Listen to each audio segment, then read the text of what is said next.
Narito na ang inyong hinihintay. Ang programang magpapakita ng di nakikita. Ang nakatago ay ilalabas niya. Yo! Topa Show! Programang maraming ilalantad na mga sorpresa. Yo!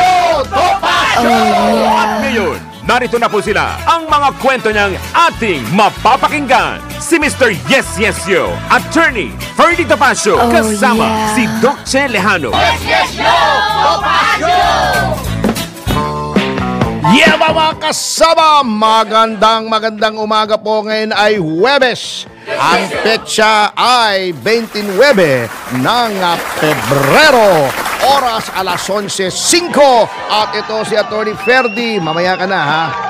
Atty. Ferdy Gasolito, Mr. Sex Appeal Topacio, na bumabati po sa inyo ng mabuhay po kayo at lahat ng ugat sa inyong katawan. At ito pong programang ito ay mapapanood hindi lamang sa DWIC 882 sa AM band at hindi lamang sa Aliw TV 23, kundi ito ay matatanghayan nyo rin sa Digital Free TV Aliw 23. Nasabi ko na yun, ha? Kulit ko, ha? Signal Channel 24, TV Plus Channel 27, at GMA For the Box Channel 25, at pwede nyo rin mapanood sa lahat ng digital TV devices, TV receivers. Mangyari scan lamang po ang inyong digital TV receivers at digital boxes upang mapanood ang Aliw 23 at pabigyan kayo ng isang damakmak na sex appeal. Nagyamang pa, no? From 11 to 12 ng umaga. Yan po. Dito sa Yes Yes Yo Topacio. Ngayon, grabe itong, alam nyo, malungkot po ako ngayong araw na ito. Noon ko pa gustong italakay itong isyong to, mga kasama. Ito pong napatay na si Atty. Hannah J. Cesista, alias Kamaya o Kalian. Ito po ay gumraduate, scholar pa ng bayan, mga kasama, sa UP Cebu. Hindi po basta-basta kurso lamang, ano? Although lahat naman ng kurso maganda, pero ito double course, doble kurso, hindi intercourse, iba yon. Double course, hindi intercourse yung pagitan ng kurso, di ba? Kayo naman, kung anong iniisip nyo agad,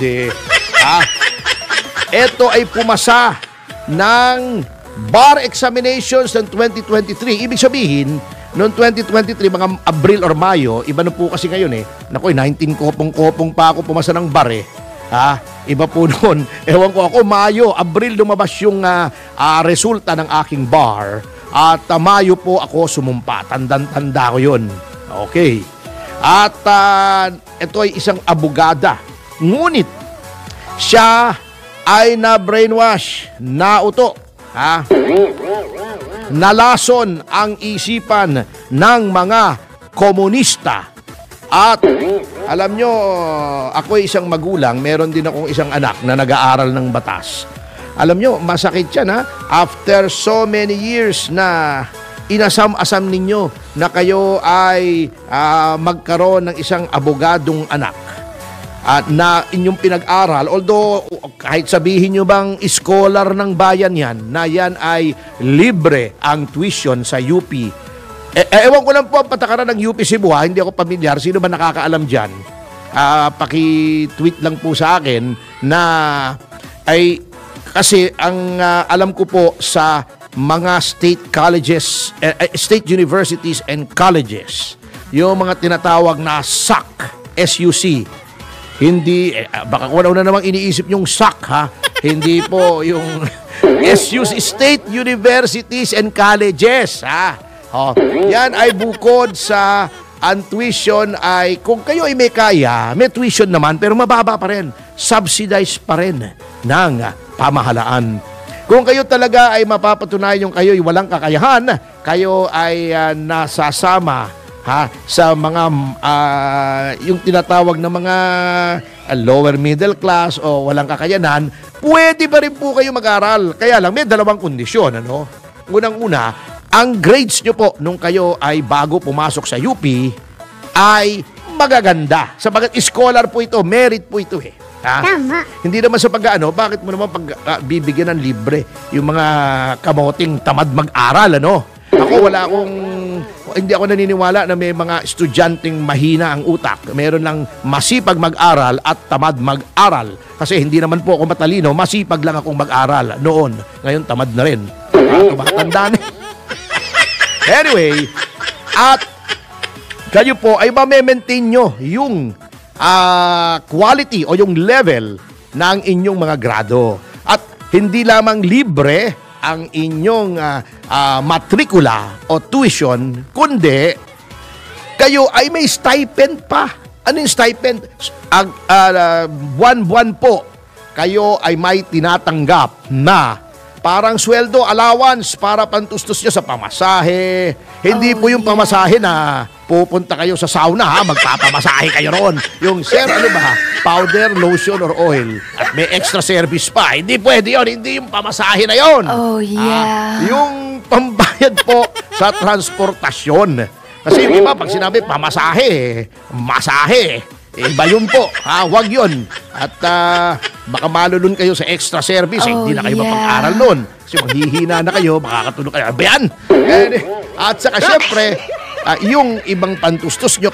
Pero, hindi naman po rin ganun kalaki ang stipend ng isang scholar ng bayan na tinatawag. So, kailangan nyo rin pong magkaroon ng ng tirahan. Hindi yung kung anong tirahan ng... Hindi po tirahan, ha? Tirahan. Doon kayo matutulog, kakain, maliligo, at mag-aaral. Ha? Tirahan. Ha? Hindi tirahan. Iba naman yun. Ha? Dito marami noon. Yung power group. Tirahan. Tirahan! Oh, siyempre magdadamit kayo kasi mahirap eh. Bagamat ang simbolo ng UP ay oblation, nakahubad. Hindi naman pwede kayong pumasok doon ng bukang oblation. Hindi kayo tatanggapin. Napakahalay naman, ano? Para yung dyan pa nakakanak. Tatlong kakalog-kalog. Hindi naman pwede, siyempre. Kayo ay kakain, kayo ay magbibihis kahit papano, kahit hindi naman masyadong maranya ang inyong mga damit, kahit papano, pupustura naman kayo. Alam nga naman, hindi kayo mag-underarm deodorant, di ba? Pagpunta, bagay, may isang galing UP yata, UP pa, PUP na naging congresswoman, hindi yata nag-underarm deodorant, pero ibang usapan naman yon, exception naman. Kaya nung nag-underarm deodorant na siya, natuto na siya, yun ang tinatawag na tigil putukan.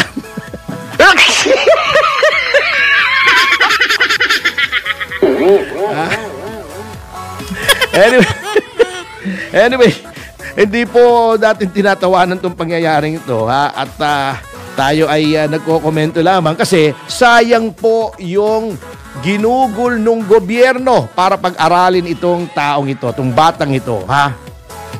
Sayang yung ginugol ng magulang kahit paano. Siyempre gagastos din yung magulang mo. Alam naman hindi ka pakainin nun, ha? Hindi ka patulugin sa bahay nila. Kuryente, alam nga, pagbayarin ka ng kuryente noon kung ikaw ay nasa poder. Tayo pa mga Pilipino, hanggang nasa poder ka ng magulang, lahat silang hanggang kakayanin nila, silang lahat ng gastos sa iyong pamumuhay. Pagkatapos, mauuto ka lang. Mamumundo ka. Pagkatapos, yung mga kasamahan mo naman sa New People's Army, habit na ito kung napapansin nyo po ang mga namamatay. Yung mga bagong recruit. Paano pag nagputo ka na? Naiiwan yun. Siyempre, hindi pa sanay yun sa bundok. Hindi pa malaman kung paano gagawin. Yung mga matagal nang mamumundok, alam nila yung pasikot-sikot sa bundok. Kanya-kanyang tago na yon. Etong mga bagong recruit ang naiiwan. Kaya kung napapansin nyo, sila ang unang namamatay. Kaya nakakaawa naman po itong pamilya nitong si attorney ito. May tsura pa naman, maganda Parang kahawig pa yata ni Myrtle Sarosa. Hindi, walang biro Ito, namatay noong February 23. Yan. Yan po ang nangyayari. Sa halip na ito, abogada ito, napakalaki ng future nito. Baka maging piskal pa ito, huwes o congressman, na siya ay nagpapatupad ng batas o naglilitis ng mga kriminal or gumagawa ng mga batas para maayos ang buhay ng mga mamamayan, ay akala niya tuloy dahil sa panguuto, pang-brainwash, ay ang paraan para makatulong sa ating bayan ay kumuha ng barel at makipagbarilan sa mga puwersa ng gobyerno para ibagsak ang gobyerno. Hindi po maibabagsak ang gobyerno, lalong-lalo na ng pakonti na New People's Army. Ang nangyayari po sa New People's Army, hindi na po New People's Army, mga kasama. No People's Army na. Wala ng tao. Sira na lang ang mga ulo nyo kung magpapauto pa kayo. Kaso nyo, ang gagaling mag-uto, manggagaling mag-brainwash. Nitong mga NPA, di ba? Tinutulungan po natin yung hands of our children, yakap ng isang ina. Binabawi po yung mga nabe-brainwash ng NPA. Sa pamamagitan po ng mga legal front yan yung mga bayan muna, anak bayan, akbayan, yung mga terrorist front organizations. Hindi po ako nagre-red tagging dito. Hindi ako nagbibintang. Si Joma na kailan lamang naging good communist, ang umamin na ito ang mga legal front organizations, NDF, pati mga religious, pati mga religious organizations nagpapauto dito sa mga NPA, mga liberation theology. Yan. Ang galing po nilang mag-brainwash, parang kulto po sila. Ang nangyayari, since napapasama sila sa parang kulto, sila ay nagiging multo. Sa halip na kulto, kasi napapatay po sila. At kita nyo eto lamang ang ilan sa mga napapatay na mga sumali. Mga estudyante na naging NPA. Eto, isa tong si Chad Errol Book, alias Kadaday. Na matay noong February 24, 2022. Si Kadaday nagday. Yan ang nangyari sa kanya. Itong si Josephine Lapira, cute pa naman ito. Alias Ella Rodriguez, November 28, 2017. Ito yata yung sabi ko, ilan na lang yung may itsurang miyembro ng grupong yun Yung mga K-pop groups, napatay pa yung isa. Ito si Ka Inocencio, Giancarlo Alberto, patay din. Mga bata ito mga pride, pinagmamalaki ng kanilang mga magulang, inaasahan ng kanilang mga magulang. Patay dahil sa NPA. Ito pa, si Wendell Gumban or si Kawakin, namatay noong July 23, 2016. Mariosep. Etong si Nika de la Cruz o si Kachay, 2022 July, namatay sa Negros Occidental dahil nga silang binabala sa kanyon Kaya sana yung mga kababayan natin matuto na rin sa mga NPA na to. Canon father po kayo, bala kayo sa kanyon, parausan kayo ni Commander kung kayo ay babae at may itsura. Si Rendel Kagula, alias Kaperper, noong November 4, 2014, naperper siya. Todas po siya. At alam nyo mga kababayan, hindi lamang yan ang masakit. Yung mga ulalo, nakatulad ditong si Teddy Casino, gina-justify pa yung recruit ng mga katulad ni Attorney Hana Cesista at sinasabi pang ito ay tama. Kita nyo ang sabi nitong ulalong si Teddy Casino. Oh my God. At tatagalogin ko na hindi daw pangkaraniwan para sa isang abogado na iwanan ang kanyang profesyon at makipaglaban sa armadong pakikibaka laban sa Estado. Sabi niya, ginawa niya yung desisyon na yon pagkatapos mag-isip ng malalim at kanyang naunawaan na nung tinimbang niya ang mga bagay-bagay ay may limitasyon sa pagkikibaka sa legal na pamamaraan upang makatangmo ng hustisya. Okay. Ganon, Teddy. Bakit ikaw? Sumali ka sa legal struggle. Naging congressman ka. Ngayon, kung naniniwala ka, Teddy Casino, na may limitasyon ang legal struggle, ano bang ginagawa mo? Ba't pinag-aaral mo pa yung mga anak mo? Ba't hindi mo pa papuntahin sa bundok, bigyan mo ng barel at sabihin mo sa mga anak mo na nag-aaral sa exclusive school na napakamahalang tuition na walang mangyayari sa legal struggle at makipagpatayan na lang kayo sa bundok. Hipokrito ka Teddy Casino Yung anak ng iba, gusto mo okay lang sa'yo, mamatay. Yung mga anak mo, ayaw mong mahirapan. Nandun sa aircon, nagtitinda ng brownies ba yun? Anak ng pating ka, Teddy. Kasi ba't hindi ikaw mismo, ba't hindi ka mamundok? Kumuha ka ng barel, makipagbarilan ka sa military. Bakit yung iba sinusubo nyo? Diyan nyo makikita, mga kasama, ang kaipokrituhan nitong mga leader nitong mga leftist front organizations. Yung iba ang gusto nilang mamatay. Sila ayaw nilang mamatay. Si Raul Manuel, gusto niya, nagtitiktok lang siya. Hayaan mong mamatay yung iba. Basta ako magtitiktok. Sarap ng buhay ko, nakabarong ako sa mababang kapulungan. Sisip-sip lang ako sa speaker, magkakakwarta ako. Sara Ilago, pabakasyon-bakasyon sa Europa. Kaya si Hodang mamatay kayong lahat na recruit namin, ng Kabataan Party List. Basta ako, magpapaluho ako, magpapalayaw ako rito sa Europa. Mamatay kayong lahat dyan. Basta ako masaya, malamig dito, pasyal-pasyal ako rito, ayos. Ito mamaya, wala namang nagigibundok dyan, wala namang nakikipagbarilan dyan. Kayo makipagbarilan. Kami, may pera kami rito. Yung mga kontribusyon amin, kayo mamatay. Para may makita kami doon sa mga ulalo rin na mga nagpopondo sa amin galing sa ibang bansa, na mga siraulo ring mga foreigners, mga komunista ring mga grupo na merong communist struggle na natitira rito. Habang may natitira ritong communist struggle, may karapatan kami na humingi ng pera. Sinong mga uto-uto? Yung mga nagpapauto dyan. Tama. Pero yung magulang mo na nag-aruga sa'yo, umpisa nung bata ka, pinalaki ka, pinag-aral ka, tatalikuran mo.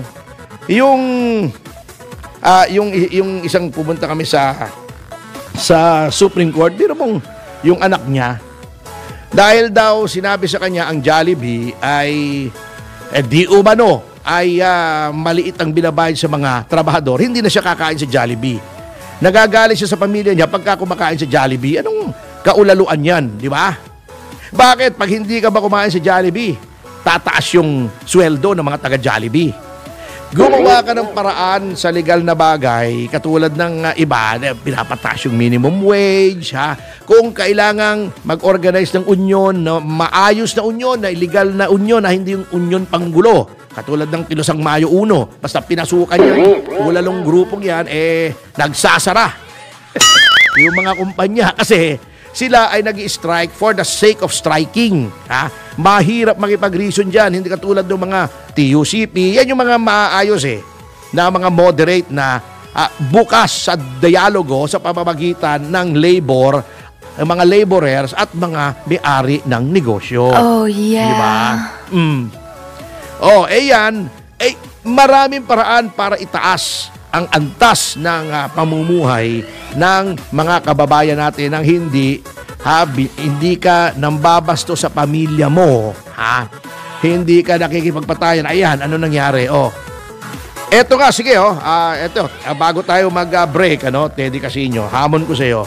Yung sinabi mo na tama yung ginawa nitong si Attorney Cesista, na siya ay tama ang ginawa niya, nakipagpatayan siya. Pumunta ka sa magulang nitong si Attorney Cesista. Sabihin mo sa harapan nila yung sinasabi mo, uy, tama ho yung ginawa niyong anak niyo na namatay siya sa pakikibaka. Tingnan natin kung ano mangyari sa'yo. Baka hindi sundutin ng tinidor yung mata mo nung nanay nun. Nako. Talaga tong si Teddy Casino. O bago, pag hinahamon mo naman, duwag naman. O, yung hamon ko sa'yo ha, still stands ha. Partida pa ha, masakit pa tuhod ko. Sige. O, wala, duwag yan ha, puro dada. Lahat ng kwarta. Yung mga anak niya nagpapasasa. O, papuntahin mo yung anak mo sa bundok. O, naniniwala ka pa lang. May limitasyon ng legal struggle o, di ba? Talk, don't just talk the talk, walk the walk. Yan ang para sa akin. At sa notang yan ay magbabalik po ang Yes Yes Yo Topacio. Pagkatapos sa commercials, information, advertisements, patapos sa lahat ng buhay, just in news, flash, breaking news, newsbank, at this moment, just in flash report. Ating oras, alas 11. Hintayin na natin, alas 11:25. 4 na segundo na lang. 8, 9, alas 11:25 ng umaga ay kantut now. 1, 2, 3, yeba! Yes, yes, yo! Topacio! Yeba mga kasama! Nagbabalik po ako sa oras na alas 11:36. At syempre po dito sa Yes Yes Yo Topacio, pagkatapos po ng unang yugto ay narito po tayo sa ating paboritong bahagi na Pinamagato. Pakita mo ang tweet mo. Pakita mo ang tweet mo. Pakita mo ang tweet mo. Pakita mo ang tweet mo. Uy. Alright! Unang-una po si Japok Tin, of course. Yeba Yeba from Taipei, Taiwan. Nandito din si RG Chel, Richard Ruiz, kanina pa daw nakatutok. Dennis Asis, Rose Pablo, Vic ng Bustos, Raven Nevermore. At syempre po ang ating mga laging tagasunod at tagapakinig si Glenox Abordo Alpi V. Pusang Gala. Ito nasa abroad pala ito si Pusang Gala. Si Dulce, si Bisayang Ilocano, nandito rin Georgia R, ay nandito Miggy, Sese or Mama Piaya. Siguro taga Bacolod ito, Joby Narcisse, Anathema Crapola, si Triple X Pating, Triple X, Jopats Clar, Idanya Nestor Pestelos, Yellow, Valerie, Malutikia, at si Cory, ang mga hindi natin babanggitin. At syempre si Michael Guy, si Rolly Mendez Thomas, ay narito rin Attorney Raulito Paras, si Attorney Rap Andrada, at si Attorney Joey Lomangaya ay nakikinig din. Si William Gatchalian, Willie King, si Andrew Tan, ay masarap yung jura niya at natry ko yung 12. Siguro yung 18 mas masarap at matatry natin tong weekend. Yan. At syempre po si Louie Gamboa, at saka ang asawa niya, the Beauteous Nuts Gamboa, Direk Alcantay, Direk Bobot Mortiz, ay narito si Secretary Mike Defensor, nakikinig din po sa atin. Yan pala. Kakailan ko lang nalaman. At saka itong si Boy Mangkaw. Yes, the Boy Mangkaw. Ay nakikinig din. At syempre po si Katirso Peralta at si Kachek Talay ay palaging narito.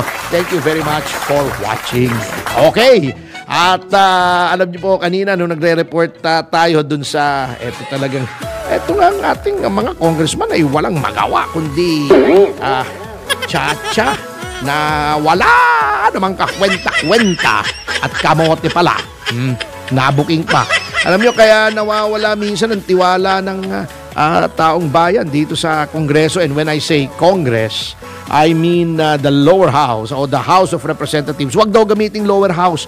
Parang mas mababa daw ang ranggo nila. When in truth, co-equal naman po talaga yan. Members of the House of Representatives at members of the Senate together, they constitute a bicameral Congress. Kaya pag sinabi yung Congress, kasama po Senado, hindi lang yung House of Representatives. Yan. Kaya minsan chacha, kung ano-ano yung mga hearing, gustong patawag pa si Pastor Kibuloy, wala namang purpose. Kaya bumabagsak ang rating as an institution, katulad ditong na-report kanina, ay gustong panagutin, etong pamahalaan ng Singapore kung bakit daw ito talagang malaki epekto nito sa Pilipinas Ba't daw hindi nakapunta si Taylor Swift dito sa Pilipinas? Nako, patay na. Babagsak na ang gobyernong Marcos sapagkat hindi nakadalaw si Taylor Swift sa Manila. Oh, God. Baka tayo'y lusubin na ng China dahil wala si Taylor Swift dito. Sus, At Mario saka baka Jose. hindi na kahit kailan bumaba ang presyo ng bigas dahil hindi nakapag-concert si Taylor Swift sa Pilipinas. Mabigat talaga itong Taylor Swift, ano? Hindi ko malaman kasi ang pinuputok ng butsi nitong si Joey Salceda, si Congressman Joey Salceda. Kung imagine si Joey Salceda, pumuputok-putok yung butsi. Ano? Parang hindi magandang pangitahin.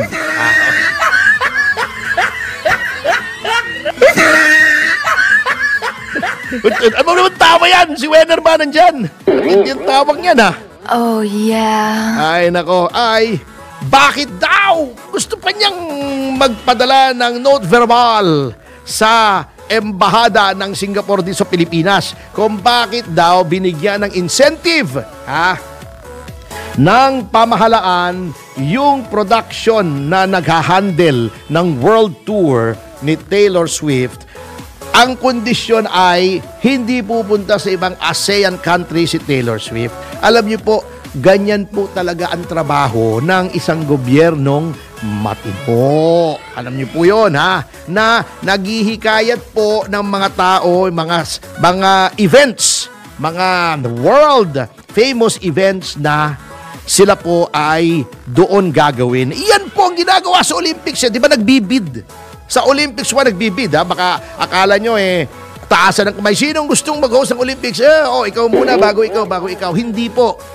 Nabibid po yan. Etong bansa, halimbawa Japan, sasabihin nila, kapag kami, parang mga kandidato po yan, mga pangako, kapag kami ay pinayagan nyong mag-host ng Olympics, eto ang aming gagawin. Gagawa ka rin malaking stadium, ayusin namin yung mga kalye, gagawa ka ng building para sa mga atleta, etc., etc., etc. Yan. Sapagkat alam nilang pag doon nagawa ang Olympics, dadagsa ang mga turista ron. Ganyan po yan, kanya-kanyang diskarte yan na Sir Joey, ano? Ito ay nagbigay ng insentibo, Itong Singapore na mga tax breaks. Usually mga tax breaks, ito, tax refund, etc. Na sinasabing, dito nyo na gawin yung concert. Etong AEG, alam nyo, lahat po ng countries, kinoconsider po niyan. Nagtanong na yan sa Malaysia, sa Indonesia, At sa Malaysia, sa Kuala Lumpur, malalaking cities to. Indonesia, maraming tao ron. Singapore, lahat ng mga kapitolyo. Tinanong niyan, ano bang may offer nyo sa amin kung si Taylor Swift ay pupunta rito? Sapagkat si Taylor Swift ay napakalaki pong celebrity.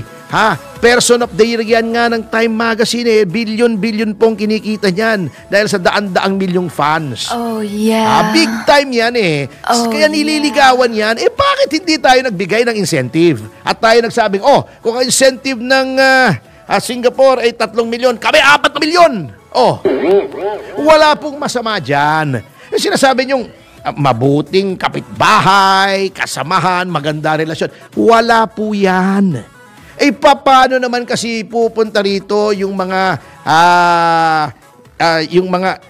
entertainment events, ang pakalaki ng red tape sa atin sa pagkuha ng permiso. Ito lang ang mama sa paano, lokal na, incentive na.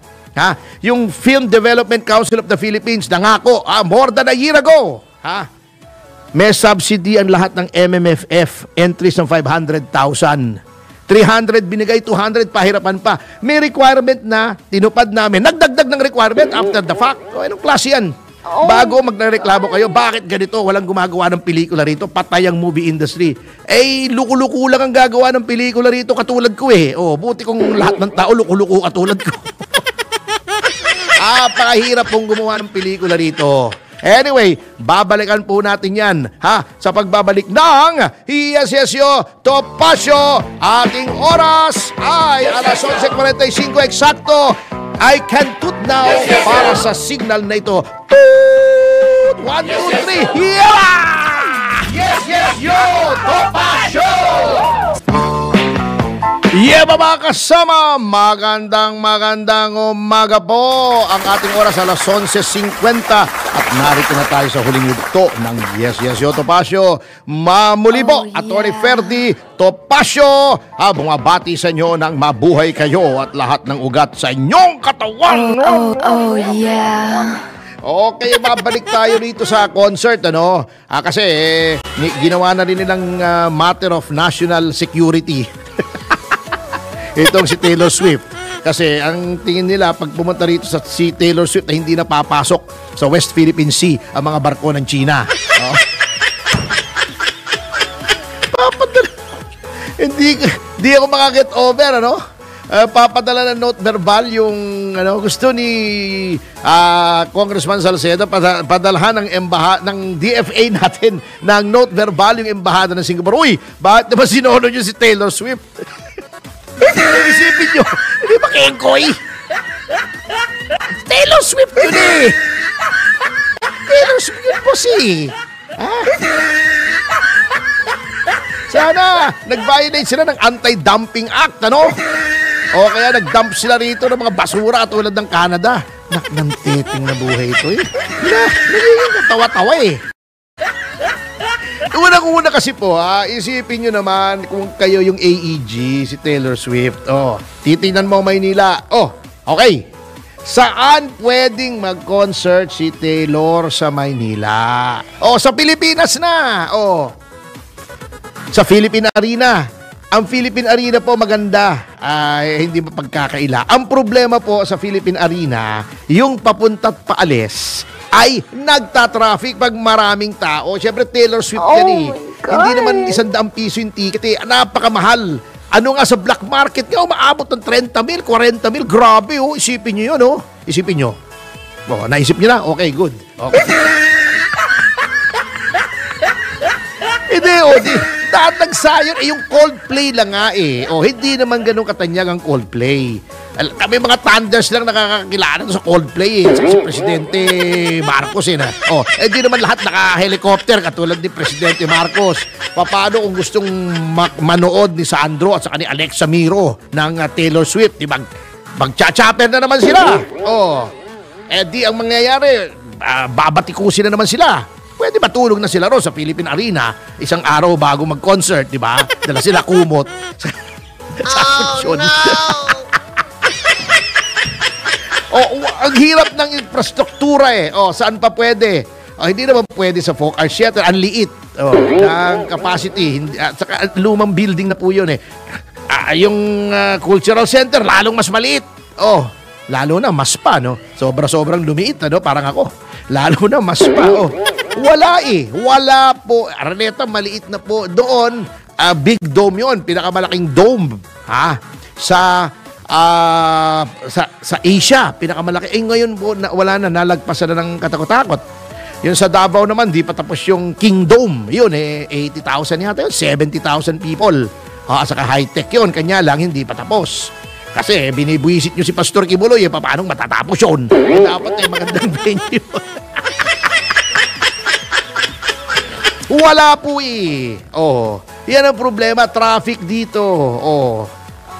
Yung safety sa Singapore, dagsa dyan yung mga mayayaman eh. Yung sinasabi nga ni Salceda, talaga nagpupuntahan. Kung pupunta ka sa Singapore para lang manood ng konsyerto, may pera ka. Siyempre, kung may pera ka, gusto mo yung lugar mo malinis, walang ipis, walang lamok, walang langaw. Kahit naglalakad ka sa kalye, walang hold up sa'yo, magandang mga facilities. Siyempre Singapore, malayo po. Talaga po naglalabanan. Kami nga, yung mga incentive natural po yan eh. Ito nga Czech Republic, parang sinasabi na sa'yo, huwag ka nang mag-shooting sa UK o sa Paris. Dito ka na lang.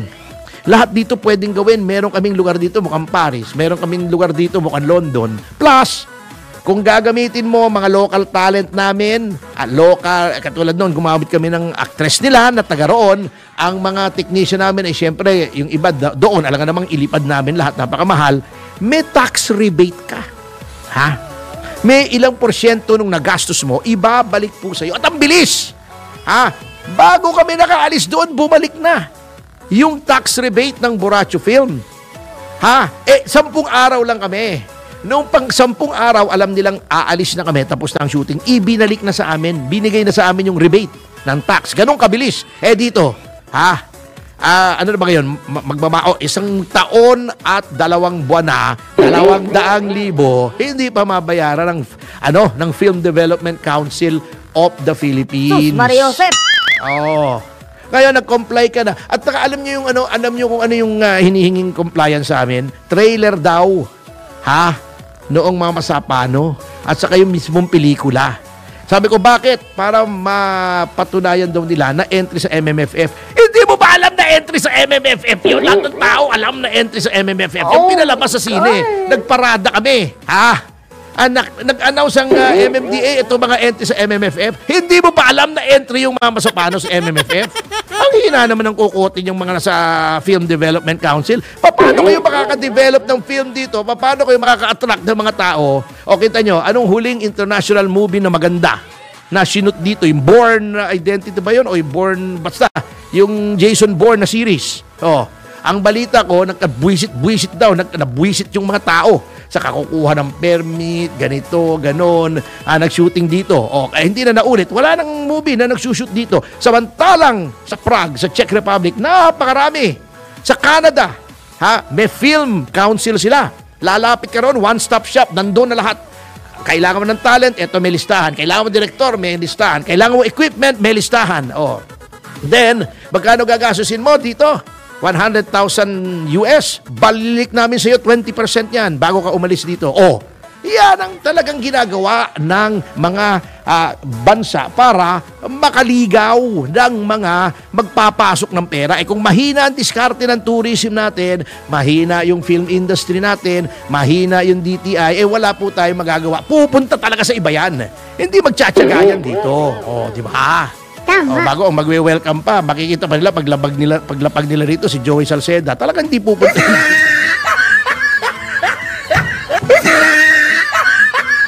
Sabi ni Taylor Swift, "Ew, what's this?" Anyways, sa note ng mga kasama, ay, magbibigay na. Gagalit sa akin si Joey. Mas kami sa panahon. Kakasalubong kami niya. Magbibigay na tayo sa susunod na programang Balitang Bayan with Drew. Na sino? Si Drew nga. Na sino? At magbibigay po tayo sa mga taong nasa likuran ng tagumpay nitong Yes Yo Topacio. News Director Judith Estrada Larino, Desk Editor, ang ating at tagabalitang Drew Nasino. Tech Engineers Weather Contehino, Jeneline Ric Ormoso, Ken Sale, Jem Barbon at Giljon Reyes. Broadcast IT, Dondon Higante, Teleprompter Operator Neil Joy Abella, Writer Hyacinth Ludovico, Katrina Gonzalez, ating Communications Assistants Yasmin Pantaleon at Alaysa Quevedo. At ang mga intern natin, si MJ Raimundo, Ira Ortega at Marie Garcia. Hanggang sa tomorrow. Eto po si Atty. Ferdy Gasunito, Mr. Sex Appeal Topacio. Nag-iiwan po sa inyo ng mga takang susupil sa inyong pagnanasa, kitil sa inyong kasalanan, at titimo sa inyong kaisipan na wag makikihapin. 1, 2, 3, Yaba! Yes, yo! Topacio! Babayagin! Si Mr. Yes, Yo, Attorney Ferdy Topacio, kasama si Doc Che Lejano. Yes, yo! Topacio! This is the news and information station of Aliu Broadcasting Corporation. Nationwide, worldwide, and netwide. Broadcasting live from